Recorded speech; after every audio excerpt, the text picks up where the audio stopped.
저희가 이제 고린도후서 7장 이제 들어오면서 그간의 그 서신의 내용이랑 좀 많이 이제 달라졌습니다. 내용이 그동안에도 이틀 동안 말씀을 묵상하셨겠지만 이제 바울이 그 고린도 교회에 파송했던 디도를 만나면서 상황이 많이 반전되었습니다. 디도를 통해서 그 고린도 교회 성도들의 상태를 듣고 정말 그 바울의 편지를 통해서 그들이 회개하고 바울을 향한 그런 간절한 마음이 회복되고 그래서 거짓 사도들에 대한 그 판단력, 분별력들이 돌아온 것을 보고 너무너무 감사해하고 또 동시에 이제 여러 가지 그런 기쁜 소식을 들었습니다.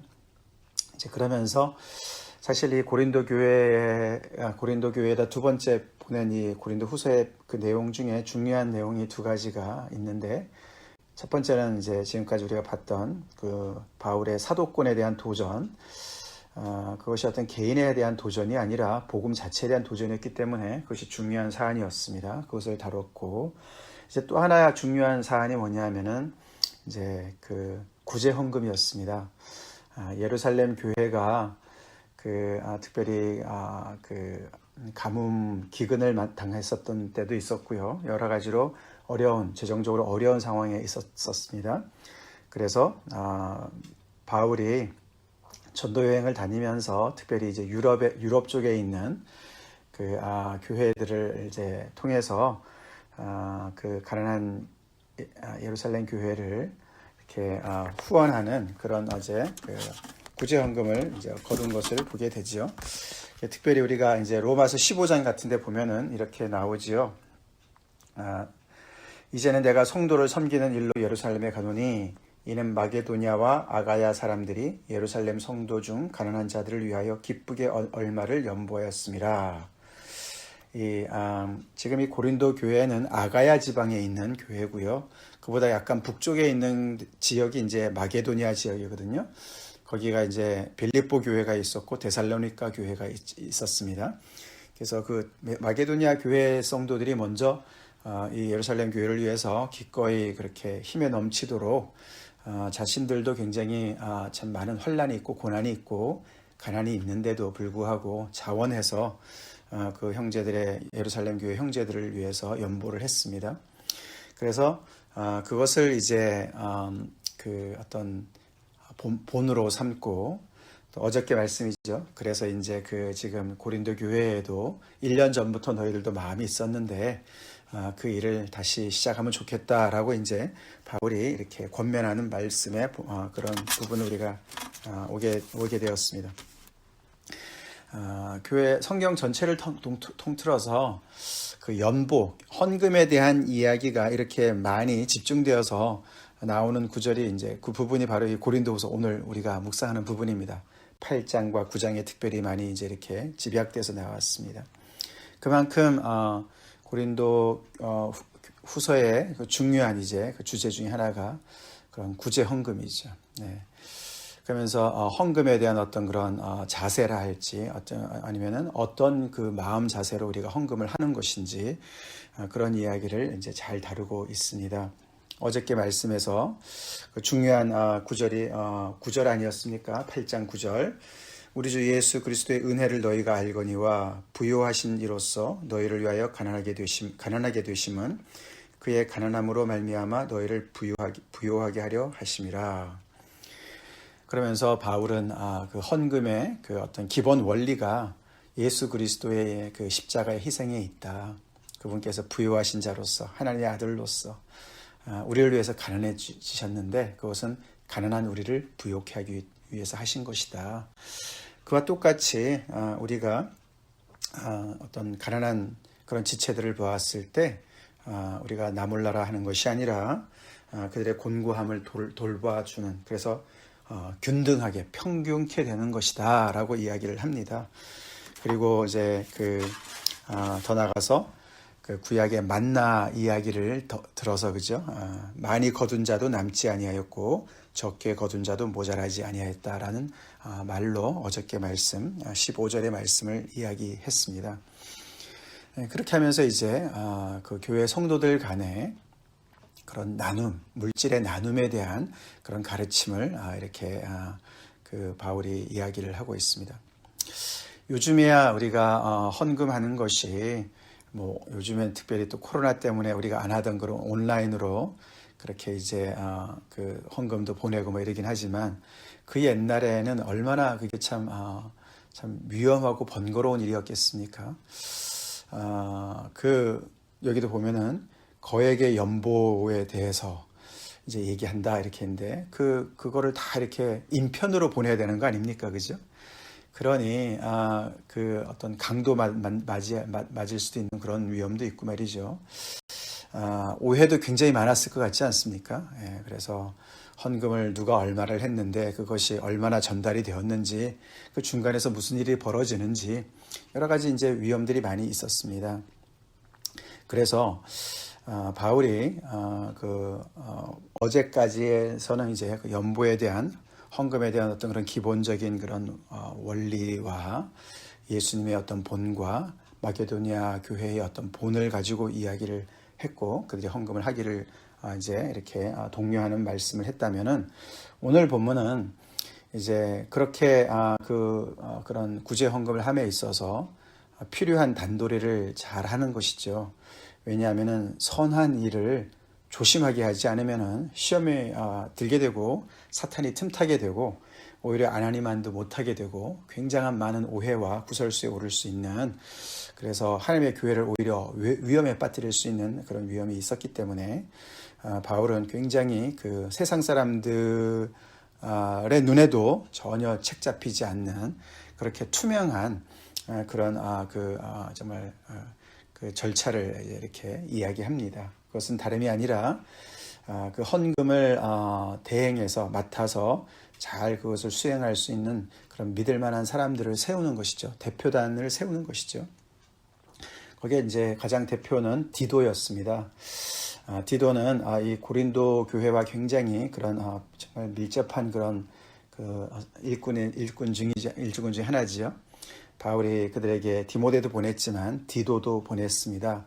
그래서 아까 말씀드린 대로 디도가 거기에 어려운 편지를 가져갔었고 그들이 거기에서 어떻게 그 편지에 반응을 했는지 그것을 그 좋은 소식을 가져온 그런 디도 아니었습니까?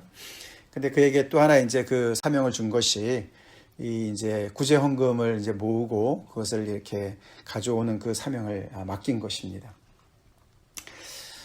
얼마나 참 신뢰를 받는 사람이었길래 이렇게 이런 중책을 맡을 수 있었을까? 바울에게만 뿐만 아니죠. 바울에게만 그런 잘하는 사람이 아니었습니다. 신뢰를 받는 사람이 아니었죠. 정말 모든 교회에 좀 이렇게 신뢰를 받는 사람이었습니다. 우리가 디도서 같은 데도 보면은 그 바울이 정말 그 동역자로 이렇게 너무나 신뢰하는 그런 그 일꾼이었죠. 근데 디도만 보내진 않았습니다. 디도만 보내면은 당연히 바울의 또 측근이라고 생각했기 때문에 여기 이름은 밝혀지지 않았지만 두 형제를 또 동시에 같이 보냅니다. 우리 여기 18절에 보시면은 또 그와 함께 디도와 함께 그 형제를 보내었다. 그 형제를 보내었다. 그래서 이 사람은 여러 교회의 택함을 받아서 우리가 보낸다. 이 사람은 복음으로써 모든 교회의 칭찬을 받는 자요. 이뿐 아니라 그는 동일한 주의 영광과 우리의 원을 나타내기 위해서 우리가 보낸다라고 이야기를 합니다. 그리고 또 한 사람이 나오는데 그 사람은 여기 22절에 또 그들과 함께 우리의 한 형제를 보내었노니 우리는 그가 여러 가지 일에 간절한 것을 여러 번 확인하였거니와 이제 그가 너희를 크게 믿음으로 더욱 간절하니라. 그래서 특별히 이제 고린도 교회와 어떤 그런 또 밀접한 그런 가까운 관계에 있었던 사람인 것 같습니다. 이렇게 해서 디도와 또 다른 두 형제를 대표단으로 파견을 하는 거예요. 여기 왜 두 사람의 이름이 거론되지 않았을까? 아마도 고린도 교회 성도님들은 잘 아는 그런 사람들이 아니었을까라고 추측을 해보기도 합니다. 그래서 이렇게 디도와 이 두 형제가 또 약간 이렇게 같이 가지만 또 서로가 이렇게 한 통속은 아닌 것, 완전히 서로가 이런 건 아닌 것처럼 얘기를 하죠. 왜냐하면 뒤에 보시면 23절에 보시면은 디도와 이 형제들을 둘을 나누죠. 두 그룹으로 나눕니다. 디도로 말하면 나의 동료요 너희를 위한 나의 동력자요. 우리 형제들로 말하면 우리 형제들은 이게 다른 두 형제들을 얘기하는 것이죠. 이 두 형제로 말하면 여러 교회의 사자들이요. 여러 교회 사자들의 대표단이란 뜻이죠. 대표단이요. 그리스도의 영광이니라. 그래서 이렇게 약간 구분을 짓는 것이죠. 이게 무슨 어떤 위계 질서를 잡는 것이 아니라 이것이 재정적인 문제이기 때문에 그렇게 어떤 서로가 그냥 끼리끼리 있는 사람들끼리만 하면 어떻게 그 공신력이 쓰지 않지 않습니까? 그렇기 때문에 약간의 그런 그 견제와 균형을 이루기 위해서 약간 이렇게 구별을 두는 것이죠. 그래서 이런 일을 감당하는 사람을 그리스도의 영광이다라고 표현을 합니다. 교회 안에서는 사소한 일이 없죠. 특별히 이 재정을 이렇게 관리하고 그것을 또 감당하는 그런 사람들, 정말 누구보다도 신임을 받아야 되고 또 정말 교회를 사랑하고 성도들을 잘 또 이해하고 사랑하는 그런 사람들이 맡게 돼야 되는 것이죠. 그래서 그게 별것 아닌 것 같아도 그게 그리스도의 영광의 일이죠. 하나님의 일이죠. 그렇게 해서 그 일을 너네가 정말 너네도 여러 가지로 부족함이 없는 고린도 교회, 그렇죠? 하나님의 은사가 부족함이 없다 그랬는데 그런 너희가 정말 다른 교회를 향한 사랑도 나타내고 우리가 또 내가 너희 교회에 대해서 고린도 교회에서 많은 자랑을 했는데 그 자랑에 정말 걸맞게 증거를 그들 앞에 보여주길 바란다라고 이렇게 권면을 하는 이야기가 됩니다. 예나 지금이나 참 하나님의 은혜는 정말 깊숙이 파고들죠. 우리의 심령 안에도 파고들고 우리 지난주 메시지처럼 우리의 사람들과의 관계성에도 파고들고 더 나아가서는 우리의 지갑에까지도 파고듭니다. 아멘이십니까?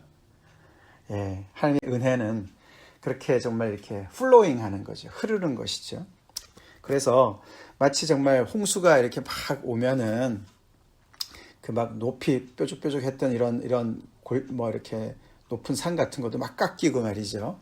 그래서 이렇게 그 흙이 막 이렇게 휩쓸려 와가지고 골짜기를 메우지 않습니까? 그러면서 평지 작업이 일어나잖아요. 이제 그런 것처럼 이 구약에도 보면은 우리가 특별히 이사야서 40장에 보면은 너희는 광야에서 여호와의 길을 예비하라.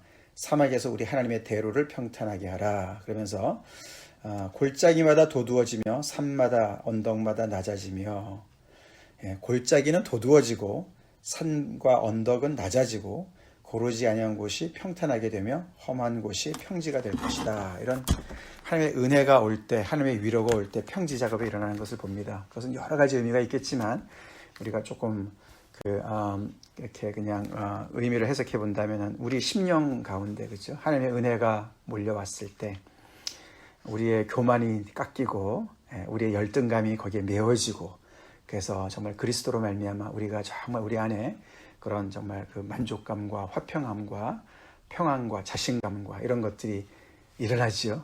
우리의 심령에 그런 뾰족뾰족했던 것들이 다 이렇게 깎이면서 또 그런 우리의 열등감이 다 이렇게 정리되는 것을 보게 됩니다. 하나님의 은혜의 특징입니다. 그뿐만이 아니죠. 그렇게 된 우리 심령들이 지난주 봤지만 정말 우리가 육신으로 사람을 대하지 않기 때문에 그리스도 안에는 정말 유대인이나 헬라인이나 종이나 자유인이나 여자나 남자나 그죠? 부자나 가난한 자나 다 그 안에서 하나다. 그래서 관계성에서 어떤 그런 평지 작업이 또 일어나게 되고 오늘 이제 여기 8장 9장에 와서는 아까 봤지만 이 물질의 균등함이 찾아온다. 균등함이라 그랬을 때 우리가 절대로 공산주의 같은 그런 걸 얘기하는 것이 아니죠.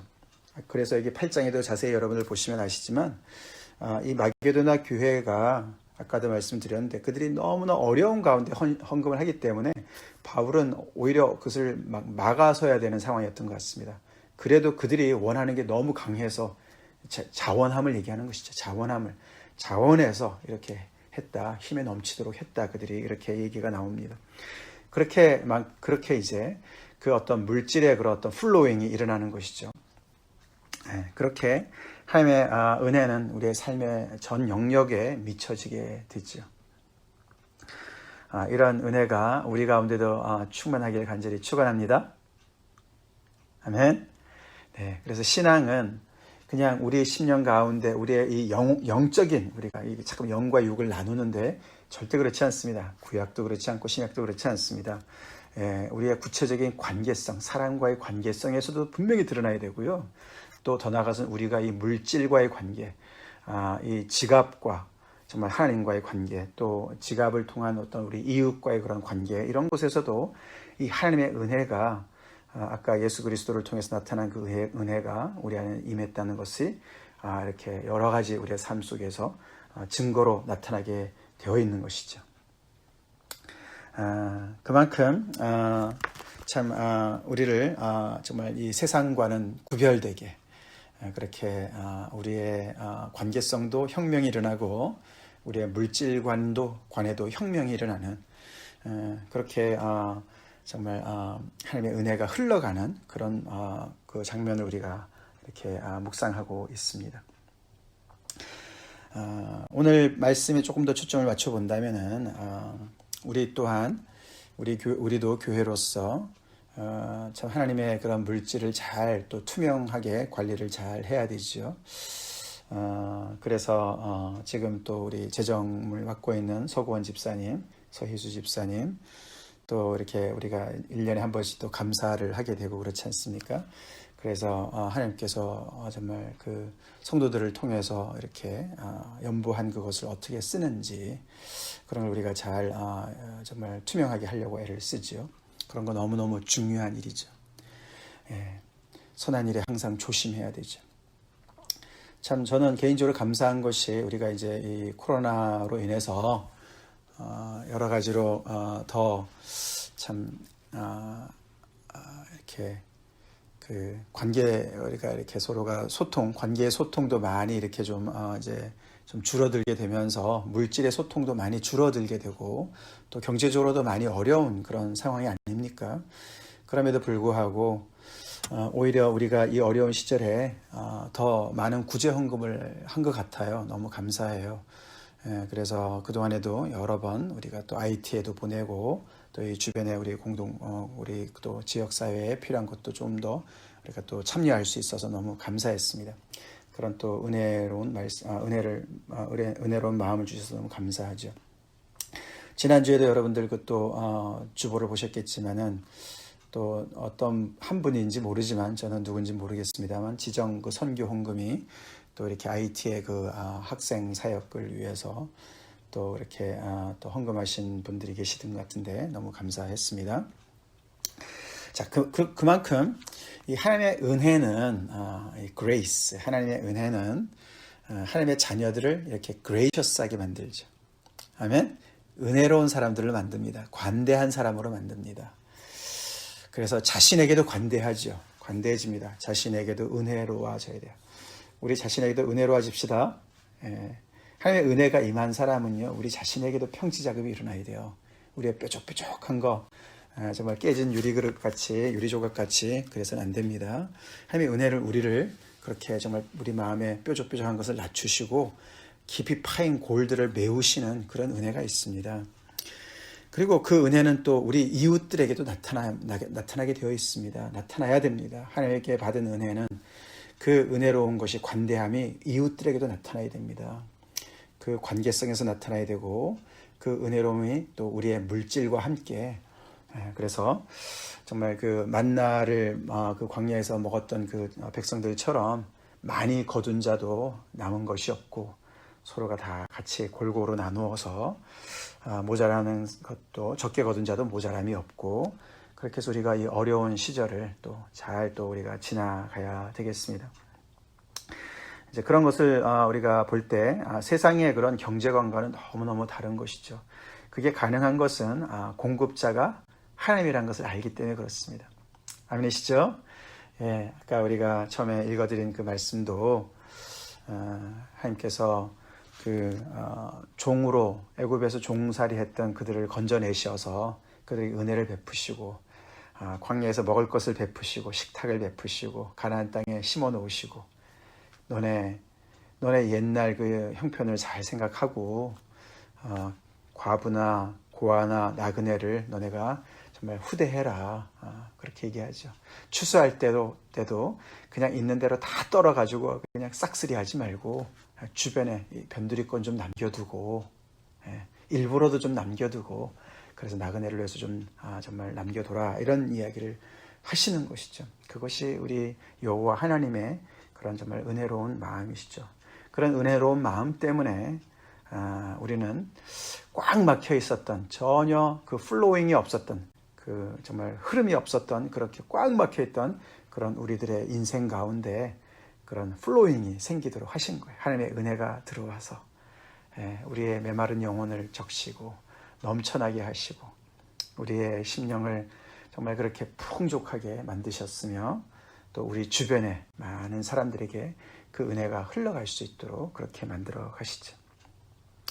그래서 우리가 이 고린도후서 8장과 9장에 연이어서 나오는 그 연보에 대한 헌금에 대한 이런 가르침을 우리가 잘 마음에 새기고 특별히 21세기 특별히 정말 이 물질 만능주의 만몬이 지배하는 것과 같은 이 세상 속에서 우리가 그 물질을 지배합시다. 만몬이 주님의 권세 앞에 무릎 꿇을 수 있도록 그렇게 우리 삶 속에서 구체적인 그런 그리스도의 재물관을 확실하게 우리가 정립하고 정말 물질은 필요한 곳으로 흘러가게 하는 것이고 그것을 주님을 위해서 또 이렇게 나눌 수 있는 그런 성도들이 다 돼야 되겠고 또 우리 또한 디도나 여기 다른 두 형제와 같이 이렇게 또 교회에서 또 신임을 받고 참 신뢰받고 그래서 이런 어려운 그런 일들도 잘 감당할 수 있는 그런 사람들로 또 서야 되겠습니다. 여러분도 아시지만 구원 집사님 그 건강이 이렇게 좀 계속 어려운 상황 아닙니까? 그럼에도 불구하고 지금 재정을 계속 맡고 있느라고 애쓰고 있는데 참 저희 안에서도 더 이렇게 그런 또 참 믿을 만한 그런 집사님들이 더 나와서 또 그런 또 일을 또 같이 감당하고 그러면 좋겠습니다. 다 같이 기도하시겠습니다. 하나님 감사합니다. 부여하셨던 예수님께서 가난한 우리를 위해서 가난해지시고 우리를 부욕케 하신 그 놀라우신 은혜, 그 놀라우신 은혜로 인하여 감사합니다. 더 나아가서 아버지 그 은혜가 우리의 아버지 심령 가운데만 머물지 않고 사람들이 나누듯이 영과 육으로 나누어서 우리의 영적인 것에만 머물지 않게 하시고 아버지 그 은혜가 우리의 사람들과의 관계성에도 나타나게 하시고 우리의 물질을 다루는 아버지 하나님의 우리의 지갑에도 나타나게 하시는 은혜 감사드립니다. 하나님 1세기 중엽의 그 교회들이 많은 교회들이 아버지 하나님 서로가 구제 헌금을 하면서 그들 안에 정말 아버지 가난한 그런 곤란 중에 있는 지체들을 돌보아서 그들 가운데 균등함을 이루게 하신 은혜 감사드립니다. 그것을 본받아서 아버지 오늘을 살고 있는 저희 또한 아버지 또 하나님께서 주신 그런 귀한 재물들을 또 아버지 하나님이여 참 필요한 곳으로 아버지 이렇게 저희가 또 흘러가게 하시고 오늘 저희들 또 아버지 물질을 또 잘 관리하게 해주신 은혜 감사드립니다. 특별히 코로나 바이러스를 좀 시절을 저희가 겪으면서 아버지 재정적으로 많이 어려움을 겪고 있는 사람들이 있는데 아버지 하나님께서 또 돌봐주시고 특별히 아버지 또 저희가 또 저희보다 더 곤란에 빠져 있는 사람들 저희가 나몰라라 하지 않게 도와주시고 특별히 또 지난 몇 달 동안 저희가 또 구제 헌금을 또 아버지 하나님 필요한 대로 저희가 또 했습니다만 또 아버지 저희들 계속해서 참 하나님을 또 신뢰함으로 이 물질을 또 잘 관리할 수 있는 능력을 허락하여 주시옵소서. 저희에게도 아버지 또 디도와 또 다른 두 형제와 같이 또 아버지 이렇게 바울이 교회의 그런 정말 선한 일을 신중하게 했는 것처럼 저에게도 늘 그런 아버지 참 물질로 인해서 시험 들지 않게 도와주시고 교회가 재정 때문에 어려움 겪지 않게 도와주시고 늘 아버지 투명하게 잘 아버지 관리할 수 있도록 능력을 더해 주시고 또 그런 사람들을 또 주님 세우셨기를 간절히 바라곤 합니다. 하나님께서 또 이제 추수감사절이 또 다가오는데 저희가 또 아버지 참 부족하지만 여력이 별로 없지만 또 우리가 필요한 것을 또 주변을 돌아보면서 하나님을 기쁘시게 하는 또 그런 아버지 또 아버지 그런 기회가 될 수 있도록 좀 축복해 주시옵소서. 감사드리옵고 예수님의 이름 받들어 간절히 기도 올리옵나이다. 아멘.